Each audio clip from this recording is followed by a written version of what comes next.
Audio Jungle.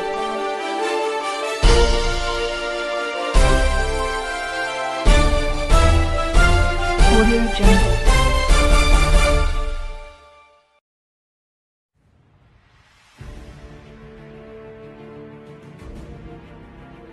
Halo penggunaan YouTube. Setelah ditetapkan menjadi tersangka, Richard Eliezer atau Baradae perlahan membuka suara terkait kebenaran yang terjadi dalam insiden adu tembak di kediaman mantan Kadif Propam Irjen Pol Verdi Sambo. Sebelum lanjut, silahkan klik tombol subscribe dan nyalakan lonceng notifikasinya agar saya lebih semangat dalam mengupdate berita-berita terbaru. Ternyata dalam pengakuan Baradae, tidak ada kejadian adu tembak antara dirinya dan Brigadir J. Hal tersebut disampaikan oleh kuasa hukum baru Baradae, Deolipa Yumara. Setelah berkonsultasi dengan Deolipa, Baradae mengakui bahwa keterangan yang selama ini ia sampaikan dalam penyidikan ternyata banyak kebohongan. Salah satunya disampaikan skenario tembak-menembak Baradae karena bela paksa ditembak oleh Brigadir J. Kemudian dia membalas. Itu salah satunya. Ternyata tidak begitu kejadiannya, jelas Deolipa.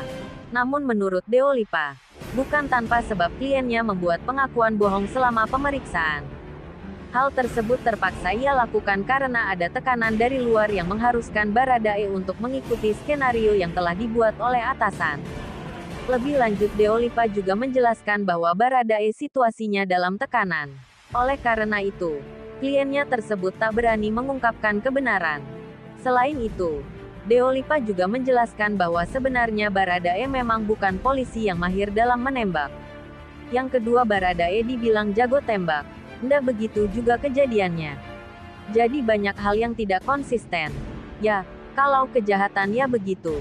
Tidak konsisten kalau ditutup-tutupi, jelasnya.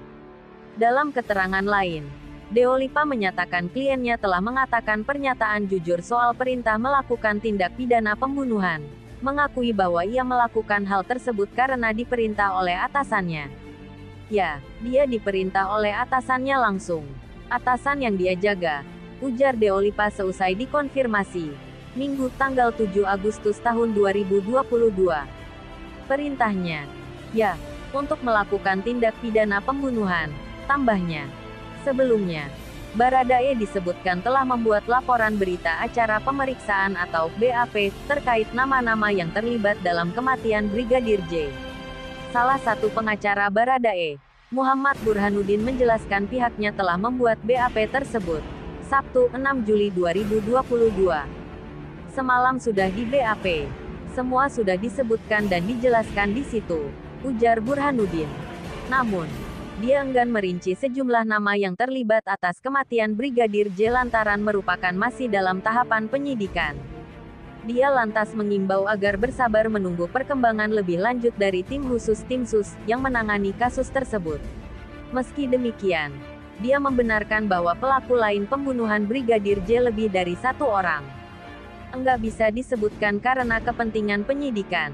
Yang penting sudah dijelaskan terang benderang oleh Baradae, imbuhnya. Sebelumnya, Direktur Tindak Pidana Umum atau Dirtipidum, Bareskrim Polri Brigjen Pol Andi Rian Jayadi sebelumnya telah mengumumkan bahwa polisi akan menetapkan Richard Eliezer sebagai tersangka. Penyidik menetapkan Baradae sebagai tersangka dengan sangkaan pasal 338 KUHP Jo 55 dan 56 KUHP, ujar Dirtipidum Bareskrim Polri Brigjen Andi Rian Jayadi, Rabu tanggal 3 Agustus tahun 2022, lalu.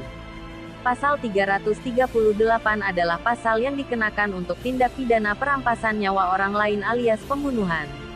Sedangkan pasal 55 adalah tentang mereka yang melakukan, menyuruh melakukan, dan turut serta melakukan perbuatan. Sementara pasal 56 kurang lebih tentang membantu kejahatan atau mereka yang sengaja memberi bantuan pada waktu kejahatan yang dilakukan. Bila merujuk pasal yang dikenakan, bukan tidak mungkin akan ada tersangka lainnya. Selanjutnya polisi akan langsung menangkap Baradae setelah penetapan tersangka. Di sisi lain, Dirtipidum Bareskrim Polri Brigjen Andi Rian mengatakan telah melakukan gelar perkara terkait laporan dari pihak keluarga Brigadir J. Mungkin itu saja yang bisa saya berikan. Jangan lupa subscribe channel saya. Dan nyalakan notifikasinya. Dan salam Berita T.